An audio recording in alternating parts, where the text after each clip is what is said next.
I never thought something as simple as Thanksgiving could reveal so much about my family. To the outside world, we looked like any other close-knit family. Holidays together, shared memories, the occasional bickering over dinner. But behind the scenes?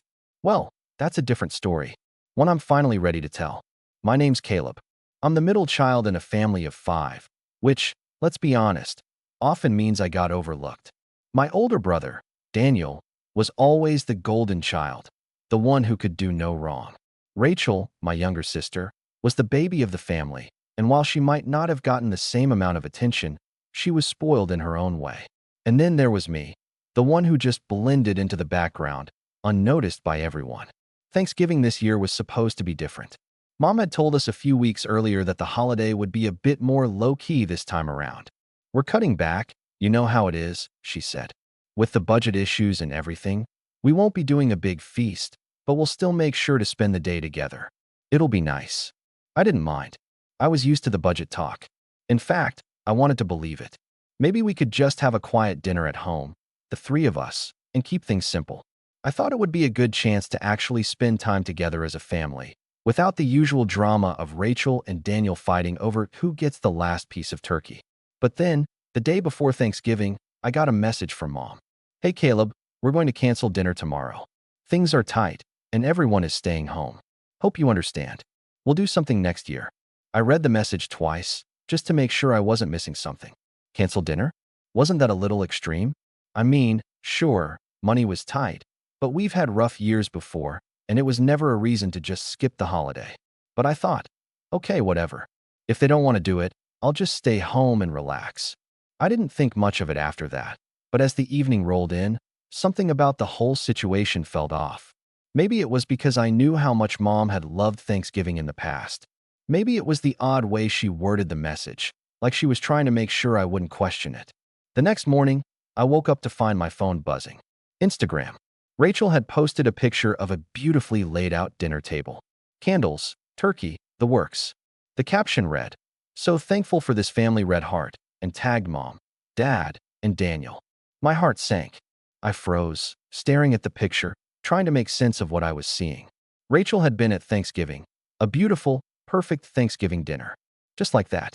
I didn't even think twice. I grabbed my jacket, slipped my shoes on, and drove over to Rachel's house. I wasn't sure what I was going to do, but I had to know. Was this a mistake? Had I been left out again? Were they trying to make me feel like I wasn't part of the family? I arrived at her house about 20 minutes later. The car in the driveway? Mom's. The one next to it? Daniel's. They were all there. The whole family, gathered around, pretending they had canceled Thanksgiving for me, when in reality, they'd gone ahead without me. I walked up to the front door, my hands clenched into fists. I knocked, the sound echoing louder than it should have. Rachel opened the door, smiling like she had no idea what I'd seen. "Oh, hey Caleb. Come on in." Her voice sounded too cheerful, too forced. I stood there for a second, trying to gather myself. I could feel my pulse racing, but I refused to let them see that I was upset. "Hey," I said, my voice steady. "I thought you all weren't celebrating Thanksgiving this year." Her smile faltered, just for a moment. "What do you mean?" she asked, her eyes darting away from mine. I stepped inside, my gaze sweeping over the grand spread of food. The table was full. There was turkey, mashed potatoes, stuffing, green beans, and pies. I could smell the richness of it all in the air. This wasn't a simple dinner. This was the kind of meal you only had when everything was perfect. I took a slow breath, staring at the feast. Then I turned to Rachel, who was still standing by the door. Mom texted me. She said Thanksgiving was canceled because of budget issues. Everyone was staying home, I said calmly. But it doesn't look like that's what happened here. Rachel blinked a few times, her mouth opening and closing as if she was trying to find the right words. But nothing came out. "Where is everyone?" I asked, trying to keep my voice even. She hesitated, then gestured to the living room, where Mom and Dad were sitting on the couch, chatting. Daniel was already at the table, digging into his plate of food. I walked in, my eyes never leaving Rachel. She stood there, watching me as I made my way toward the couch. "Hey, Mom," I said, forcing a smile, though my stomach churned. "I thought we weren't doing anything for Thanksgiving this year." Mom looked up from her plate, a flash of guilt crossing her face before she quickly masked it with a smile. "Oh, Caleb, Sweetheart, she said in her sweetest tone, we just couldn't cancel this year. You know how it is. We wanted to do something special for Daniel and Rachel. The words stung like a slap in the face. So, you all just decided to go ahead and have this without me, huh? She blinked, her eyes widening slightly, but she tried to laugh it off. It's not like that. We just thought you were too busy with work and didn't want to come. You know, with everything going on. I could feel my heart pounding in my chest, but I kept my voice steady. Right. I see. I guess I didn't realize that family only counts if you're the right kind of family member, huh? I heard Daniel snort from the table, and my eyes snapped to him. What's so funny? He shrugged, a smirk tugging at his lips. Nothing, just the usual drama. Mom shot him a glare, but she didn't speak up. I wasn't going to let this go. I couldn't. So, I said slowly, my eyes locking onto hers. You decided to cancel Thanksgiving for me, but then went ahead and did it anyway without even telling me. Was I really that much of an inconvenience? Mom's smile faltered, and for the first time, I saw her try to mask the guilt. It wasn't like that at all, Caleb. We didn't want to hurt your feelings. I stared at her, my mind racing. How could they do this to me? All the lies, the manipulation, the way they'd made me feel like I was some afterthought. But I wasn't going to cry. I wasn't going to make this easy for them. I get it now, I said, turning around to leave.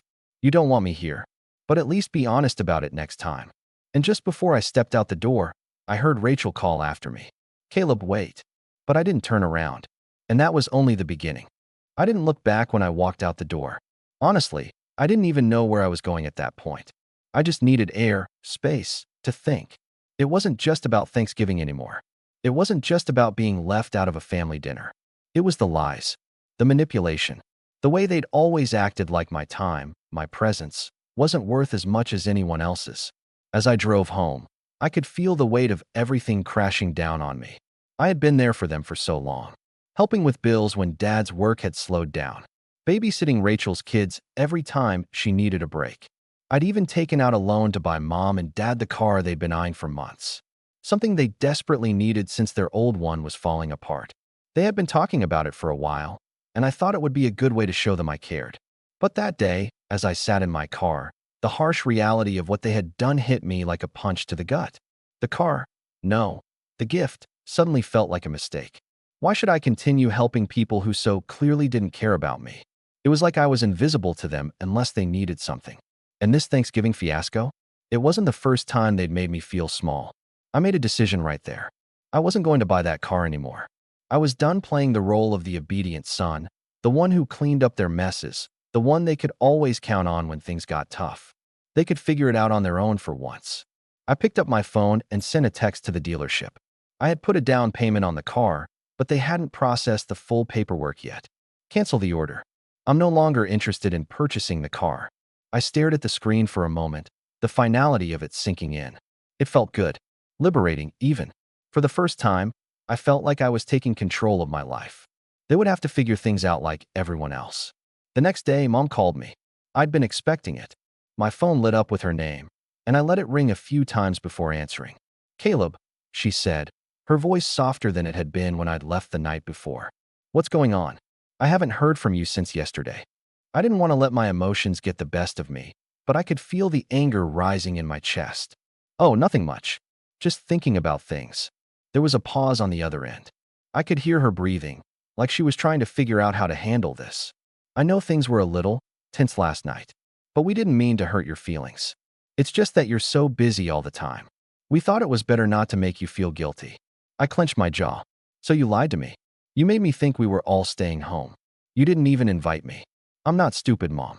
She hesitated again, like she was going to explain herself, but then the conversation took a turn I wasn't expecting. Caleb, about the car. What's going on? We heard you canceled it. I could feel my stomach drop. So, they'd heard already. Yeah, I did. I said, trying to keep my tone even. I don't think I want to buy it anymore. There was a long silence. Then she asked, why? I wanted to tell her everything. The lies, the manipulation, how it felt like I was always the last option, the person they went to when everyone else turned their backs on them. But I couldn't bring myself to say it. Not yet. I don't think it's the right time, I said instead, my voice cold. She didn't buy it. I could hear the sharpness in her tone when she responded. You're not going to do this now, are you? After everything we've done for you. I could feel the anger bubbling up, but I held it in.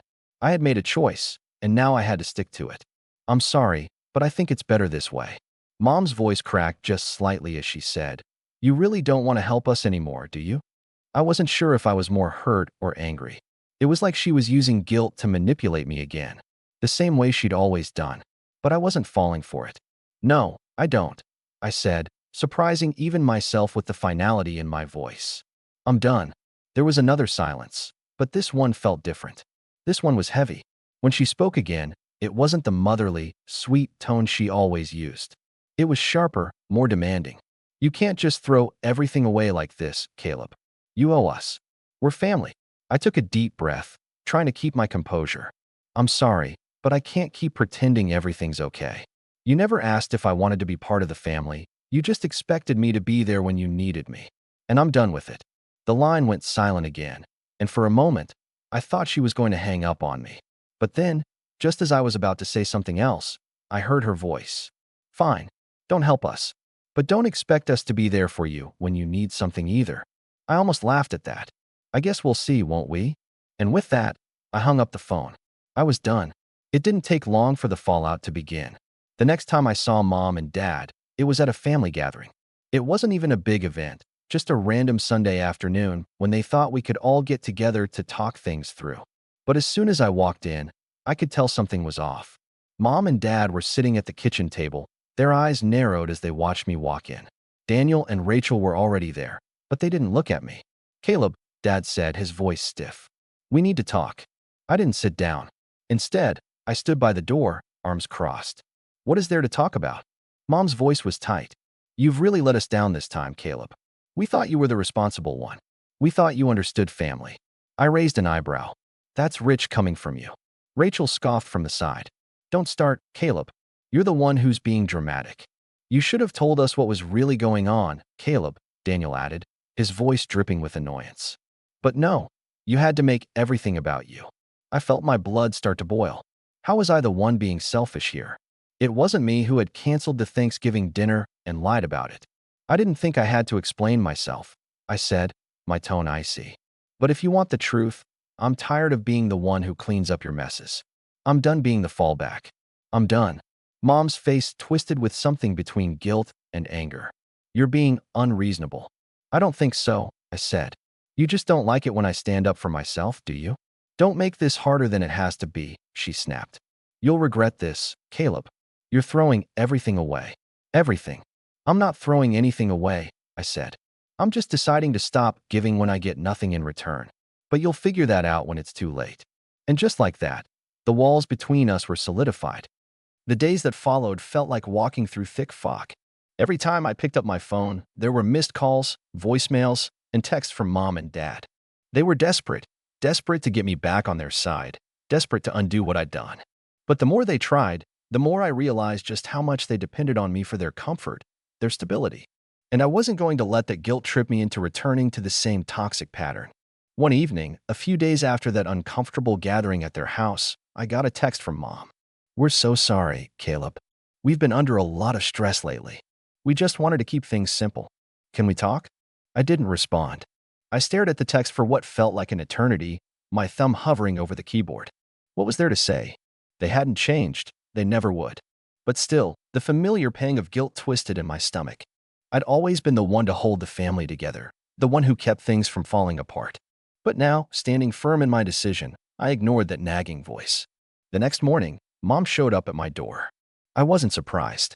It was their way of breaking down my walls, forcing me to see their side. She had a way of making her problems feel like mine, wrapping them up in a way that made me feel like I owed her an explanation.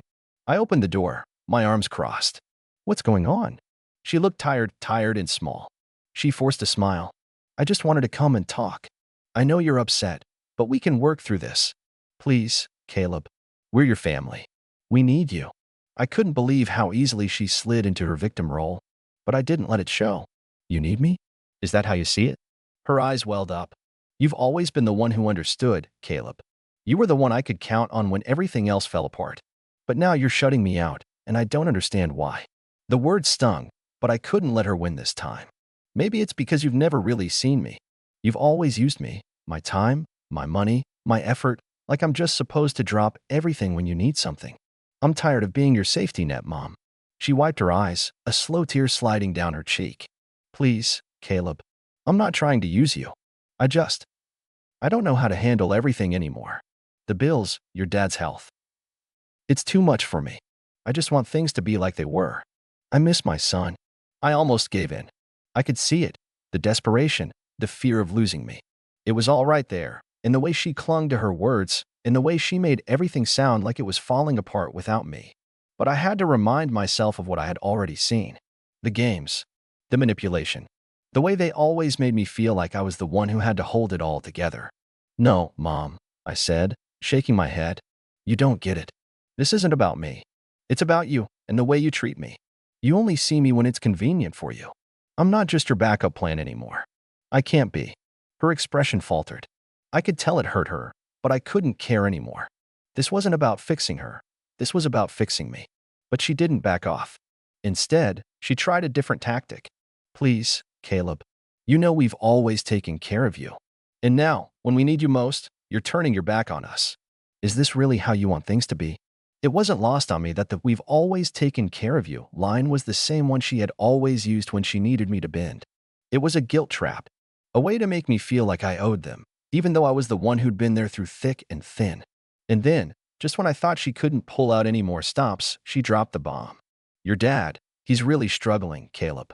The doctors said he might need surgery soon. He's not doing well. Don't you want to be there for him? That hit harder than I thought it would. The guilt started creeping in. Dad's health wasn't something I could ignore, and the thought of him going through something serious without me there. I didn't want to be that person. I didn't want to be the one who wasn't there when they needed me most. But then I remembered. They had lied. They had lied to me about Thanksgiving, about everything. They didn't care about my feelings, not really. They wanted me to do their bidding, and I couldn't fall into that trap again. I took a deep breath. I'm not going to keep sacrificing myself for you, Mom. Not like this.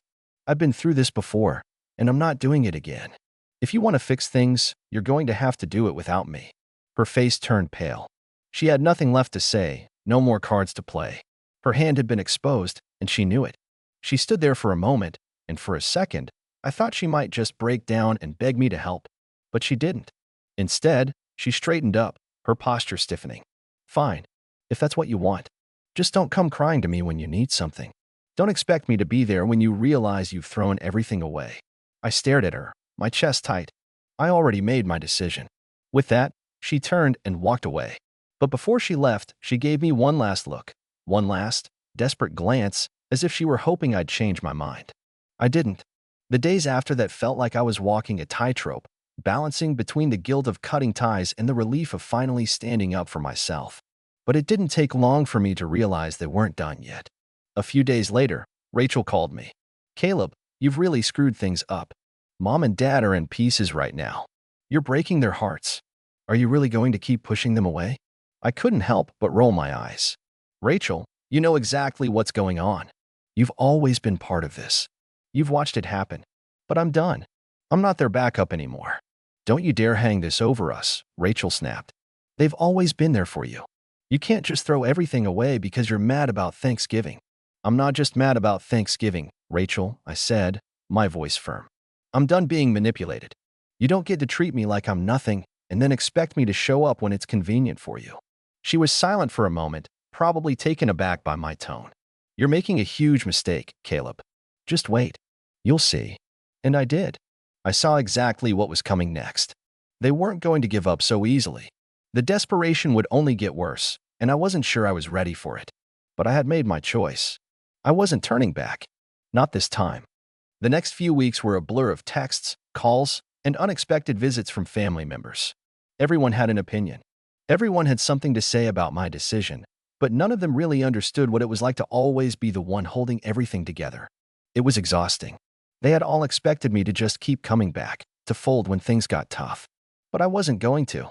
It was a cold Saturday afternoon when Mom showed up at my door again. I wasn't surprised to see her.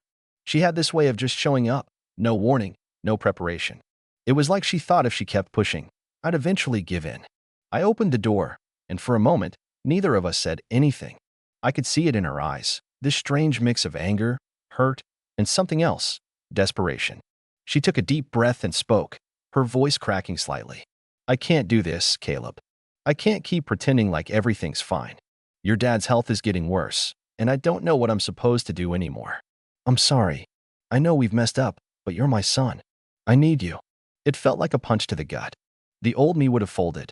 The old me would have rushed to comfort her, to fix everything. But I wasn't that person anymore. Mom, I began, my voice steady, I can't keep sacrificing myself just because you need me. I've been doing it my whole life, and I can't anymore. You say you need me, but you're not seeing what's best for me. You never have. She stayed silent, letting the weight of my words settle in the air between us. Finally, she stepped back, her shoulders slumping. So, this is it? You're really going to leave us like this? I didn't answer right away. The silence stretched between us, heavy with everything that had led up to this moment. It was clear. There was no going back, not this time. I'm not leaving you, Mom, I said quietly. I'm just finally standing up for myself. For the first time in my life. She didn't say anything after that. She just walked away, leaving me standing there, wondering if she would ever truly understand what I'd done. A few days later, I got a message from Rachel. Mom's asking if you've seen the pictures of the new car. She wants to know why you didn't help. I stared at the message for a while, trying to figure out what to do with it. There it was again, another attempt to make me feel guilty, to get me back in line. I didn't respond. There was nothing left to say. That's when I made the final decision. I took the money I had saved for a new car for them and used it to buy myself something that felt right for me. It wasn't a luxury car, nothing too flashy. But it was mine, something I could be proud of, something that didn't feel like I was bending to their will. It was my way of taking back control. I spent the rest of the evening with friends, celebrating the fact that for once, I was putting myself first. It felt strange, almost foreign at first, but then, as I relaxed into it, it felt like freedom. And that's how it ended. Mom and Dad? They never apologized. They never came to terms with what happened, but it didn't matter anymore. I had set boundaries, and though they weren't happy about it, I wasn't going to let their anger or disappointment control me any longer. So, what do you all think? Did I do the right thing by finally standing up for myself? Or should I have tried harder to work things out with them? I'm curious to hear your thoughts.